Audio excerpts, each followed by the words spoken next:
jewel in the crown was completed. It may not be as well known as the Derby, but the Preakness Stakes, run at the Pimlico Racecourse in Baltimore, Maryland, certainly holds its own in the history of the sport. The Triple Crown, 1992. So far, this has been a tale of two horses.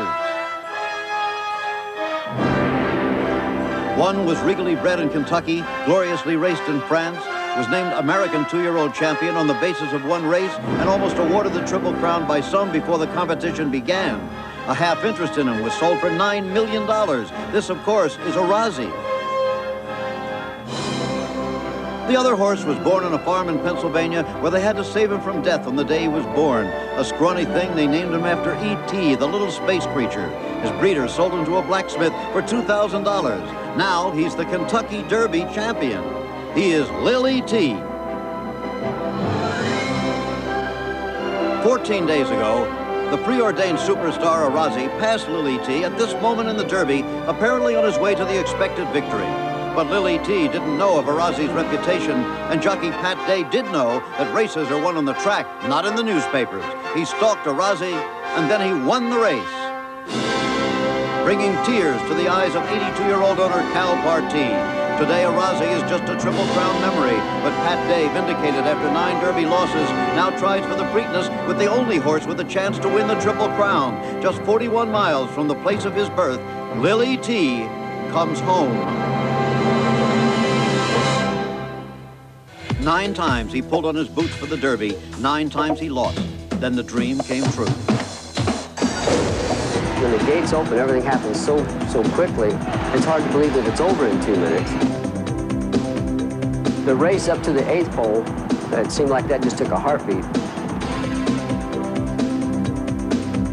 From the 8th pole to the wire, it took an eternity.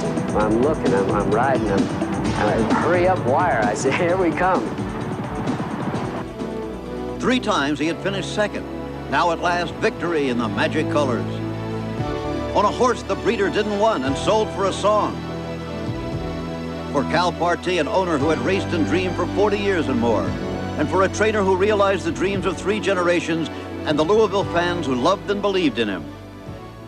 I never mention a jockey's name when I'm calling the race. All of a sudden in the Derby, here comes Lily T on the outside, and I said, here comes Lily T with Pat Day. On the outside, here comes Lily T with Pat Day on the inside. To be honest with you, I didn't even realize I did it. I was just so happy for Pat winning the race, and I think that's the way most of the people around here feel about it. I'm so thrilled with the feelings of the people towards me and towards my family. This wasn't just for me or for Mr. Partee or for Mr. Whiting. This was for all of us, and I'm happy to be a part of it. What does the rider do the Sunday after he wins the Derby? If he's Pat Day, a religious man, he prays, then mows the lawn, while the roses lay drying on the pool table before being given as special gifts to friends. The congratulations came from everywhere, and for the first time, Pat truly realized what many people thought of him. I knew that it was going to be an exciting moment, but, you know, it was so far above and beyond my wildest expectations that it just really took me by surprise. On the morning after the Derby, at trader Lynn Whiting's barn, it was quiet, as it has been for 3 generations of trainers in the Whiting family. This win was for every workaday trainer who's ever saddled a horse, who's ever dreamed of a Derby win. You can have carte blanche at the summer sale, and if you're not lucky, if the horses aren't lucky, you're just not going to reach the Holy Grail.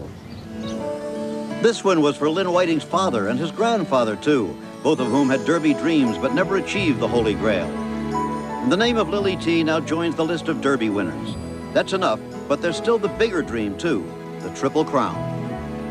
It's not the first race that I've ever been in, and I know things happen, and you get outrun a lot of times, most of the time, I'll put it that way. But then I think we've got a real good chance. Ride this roller coaster as far as it'll take us. If the impossible dream would seem to be if this horse could go on and win the Triple Crown. That's the immediate goal. It's obtainable. Let's see if we can make it happen. Yes, and isn't it great when the dream does come true?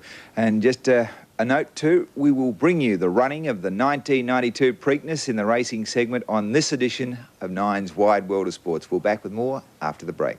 Hey!